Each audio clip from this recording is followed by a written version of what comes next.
Sumitra madam గారు మాట్లాడాల్సింది కోరుతున్నాం.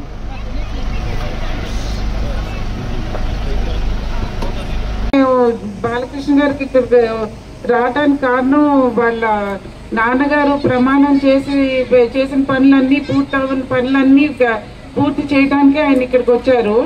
వచ్చినప్పుడు అందరూ మాకు ఏమీ వద్దు, మాకు నీళ్లు తప్ప ఇంకేమీ వద్దు, అది ఒకటి మాకు చేసి పెట్టండి అని అడిగారు.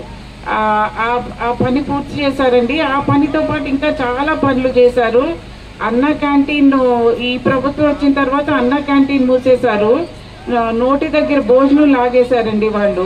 ఇంకా ఎంతో బాధపడి ఎలాగైనా మన వాళ్ళకి భోజనం పెట్టాలి అనే ఉద్దేశంతో అన్న క్యాంటీన్ నడిపించారు బాలకృష్ణ గారు సొంత కెపాసిటీలోనండి. అండ్ ఆరోగ్యం కూడా ముఖ్యం. మన ఊరు వాళ్ళందరికీ హాస్పిటల్ సరిగ్గా లేదు, మనం ప్రారంభించిన మంచి హాస్పిటల్ వాళ్ళు సరిగ్గా నడపట్లేదని అందరికీ సాయం చేయాలి, ఆరోగ్యం చూసుకోవాలని అది కూడా బాలకృష్ణ గారు ఓన్ కెపాసిటీతో నడిపించారండి.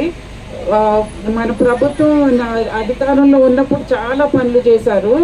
అధికారంలో లేనప్పుడు కూడా ఈ అన్న క్యాంటీను, ఆరోగ్య రథం, తర్వాత కోవిడ్ టైంలో చాలా ఊరికి చాలా సాయం చేశారు.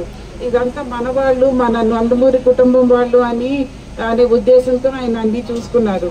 సో పవర్లో ఉన్నా పవర్లో లేకపోయినా బాలకృష్ణ గారే మన ఊరికి చేయగలుగుతారండి.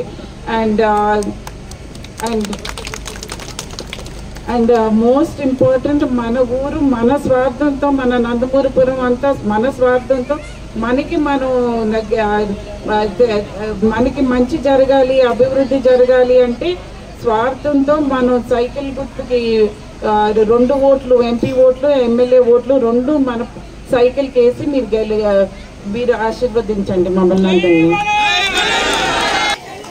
మా బాలయ్య బాబుని గెలిపించాలా, మీ అందరి భవిష్యత్తుని కూడా నేను మన వదినమ్మ గారు వస్తున్నారు. తల్లి నమస్తే అక్క.